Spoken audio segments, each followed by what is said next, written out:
Majority اہل حدیث میں کہتی ہے کہ حیض میں دو گے تو 3 ہوتی ہیں, سوری حیض میں دو گے تو ہو جاتی ہے طلاق, کیونکہ بخاری مسلم کی حدیث ہے اس میں کہ حیض میں طلاق واقع ہو جاتی ہے.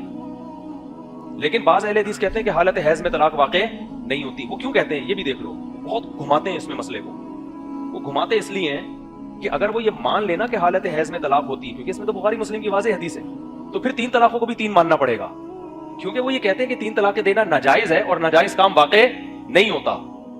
آپ شریعت کے طریقے کے مطابق دو گے تو طلاق واقع ہوگی. 3 طلاقوں میں ایک شریعت کے مطابق تھی, 3 کیا تھیں شریعت کے خلاف, لہذا وہ واقع نہیں ہوں گی. اب اس مصیبت میں جب وہ پھنستے ہیں تو ہم کہتے ہیں حالت حیض میں بھی تو حرام ہے, تو واقع کیوں ہو جاتی ہے؟ تو اب وہ وہاں کے پھنس جاتے ہیں کہ یار وہ تو واقع ہو رہی ہے. تو اس لیے بعضوں نے کیا کیا کہ عبداللہ بن عمر کی ایک روایت نکال لی ہے. عبداللہ بن عمر سے حالت حیض میں طلاق دینا ثابت ہے, تو ان سے پوچھا جاتا تھا کہ واقع ہوئی تھی, انہوں نے فرمایا فما, تو اور کیا ہوتا واقع نہ ہوتی تو, ایک تو میں ناجائز کام کیا وہ واقع بھی نہیں ہوگی. تو وہ تو اس پہ تعجب کا اظہار کرتے تھے کہ ایک تو میں ناجائز کام کر رہا ہوں, تو کیا مجھے شریعت فیور دے گی کہ واقع نہیں ہو رہی, بلکہ شریعت تو میرے اگینسٹ ہوگی, بولے گی واقع ہو رہی ہے, الٹے طریقے سے دے رہے ہو تو بطریقہ اولا واقع ہو رہی ہے تاکہ تمہارا نقصان ہو, تمہیں سزا ملے. تو اس لیے بخاری مسلم کی حدیث ہے, وہ کہتے تھے فما, تو اور کیا کرتا اگر کاؤنٹ نہیں کرتا تو. لوگ پوچھتے تھے کیا اس طلاق کو کاؤنٹ کیا گیا, تو انہوں نے فرمایا فما, اور کیا کرتا کاؤنٹ نہیں کرتا تو. اب یہ حدیث بالکل خلاف جا رہی ہے, تو اس کا اہل حدیثوں نے کیا کیا کہ ایک روایت عبداللہ بن عمر سے یہ بھی ملتی ہے کہ کاؤنٹ نہیں کیا گیا. تو شیخ بن باز رحمہ اللہ وغیرہ نے پھر تعویل کی, دیکھو عبداللہ بن عمر نے لگتا ہے رجوع کر لیا تھا, شروع میں وہ سمجھتے تھے کہ کاؤنٹ کیا گیا. جب میں نے ان حدیثوں کی تحقیق کی ہے, میں ان کی ڈیپ میں گیا ہوں, تو پتا چلا کہ عبداللہ بن عمر سے 2 سوال پوچھے گئے تھے. ایک یہ کہ وہ حالت حیض جس میں آپ نے طلاق دی ہے وہ حیض کاؤنٹ کیا گیا تھا کہ نہیں عدت میں, اور ایک سوال یہ پوچھا گیا تھا کہ طلاق کاؤنٹ کی گئی تھی کہ نہیں. طلاق کے بارے میں آپ کہتے تھے کاؤنٹ کی گئی تھی, حیض کے بارے میں کہتے تھے کاؤنٹ نہیں کیا گیا تھا. تو بعض علماء سے یہ غلطی ہوئی ہے, انہوں نے حیض والی حدیث اٹھا کے کس پہ فٹ کر دی, طلاق پہ, اور یہ فرض کر لیا کہ عبداللہ بن عمر اپنے قول سے رجوع کر لیا تھا. سمجھتے ہو؟ آپ کہہ سکتے ہیں آپ میرے پاس کیا دلیل ہے اس کی. دلیل یہ ہے کہ حیضہ کا لفظ ہے حیضہ جو مؤنث ہے, جب ان سے حیضہ یعنی ایک حیض, تو انہوں نے فرمایا کہ حل تعتد بھی, انہوں نے جب پوچھا گیا نا حل تعتد بہا, مؤنث کا صیغہ لایا گیا کہ کیا اس حیض کو کاؤنٹ کیا گیا تھا, آپ نے فرمایا ہاں, تو وہ مؤنث کے لفظ کے ساتھ ہے. طلاق کا لفظ عربی میں مذکر ہے, مؤنث نہیں ہے. اور طلاق کے بارے میں جب پوچھا گیا تو تعتدو نہیں ہے, یعتدو ہے. یعتدو مذکر کا صیغہ ہے, طلاق کا لفظ مذکر ہے. تو اس سے آپ اندازہ لگا لو کہ آج کل کے اسکالرز پہ کیسے اعتماد کیا جا سکتا ہے بھائی, ائمہ کو چھوڑ کر. اتنی بڑی مسٹیک کر رہے ہیں یہ کہ جو مؤنث کا صیغہ ہے, جو حیضہ کے لفظ پر اطلاق کرتا ہے, جو طلاق کے لفظ پہ صادق ہی نہیں آ رہا, وہ اس کو اٹھا کے اس حدیث کو چشمہ کر دیا کس پہ, طلاق کے بارے میں.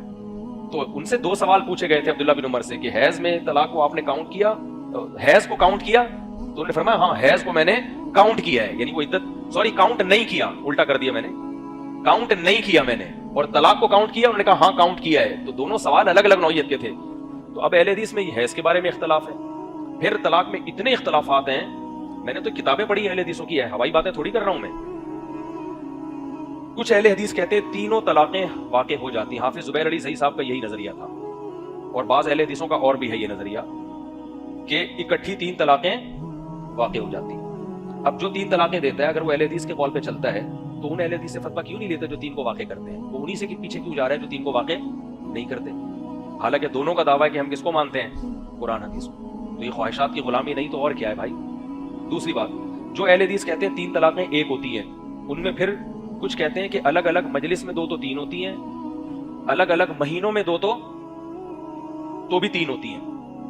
سمجھتے ہیں کہ نہیں سمجھتے؟ یعنی ان کا دعویٰ یہ جو ہم نے سنا ہے اہل حدیثوں سے کہ ایک مجلس کی 3 طلاقیں کتنی ہوتی ہیں, ایک.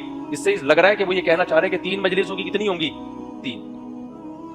لیکن ان میں جو میجورٹی ہے نا وہ یہ کہتی ہے کہ ایک مجلس کیا, ایک مہینے میں, ایک طہر میں آپ 100 طلاقیں بھی دے دیں, ایک آج دی ہے, ایک ہفتے کے بعد دو گے, ایک پھر اگلے ہفتے دو گے, تو بھی ایک ہی ہوگی. وہ ان کا مشہور قول یہ ہے, ایک مجلس کا مسئلہ نہیں ہے. کہتے ہیں ایک مہینے میں جتنی بھی دے دو گے وہ کتنی ہوں گی, ایک ہوگی.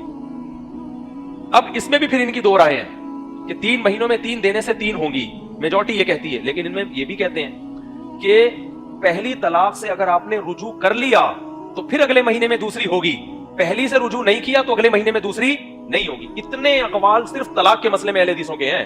آگے تو رفع الیدین میں تو واجب ہے, رکن ہے, مستحب ہے, سنت ہے. ایک یہاں اہل حدیث آتے میرے پیچھے نماز ہی نہیں پڑھتے, وہ اب بھی نہیں پڑھتے. وہ کہتے ہیں یہ رفع الیدین نماز کا رکن ہے, آپ چھوڑ رہے ہو تو آپ کی نماز نہیں ہو رہی, جب آپ کی نہیں ہو رہی تو میری بھی نہیں ہوگی. تو بھائی جب تک آپ ان کو لگام نہیں دو گے، میں اہل حدیثوں کے خلاف نہیں ہوں، میں اہل حدیث سے کہتا ہوں بھائی ایک فقہ مرتب کر لو نا، کیا جا رہا ہے اس میں یار، تاکہ ہم یہ تو بتائیں کہ اہل حدیث کا یہ فقہ ہے، یہ رائے ہے ان کی.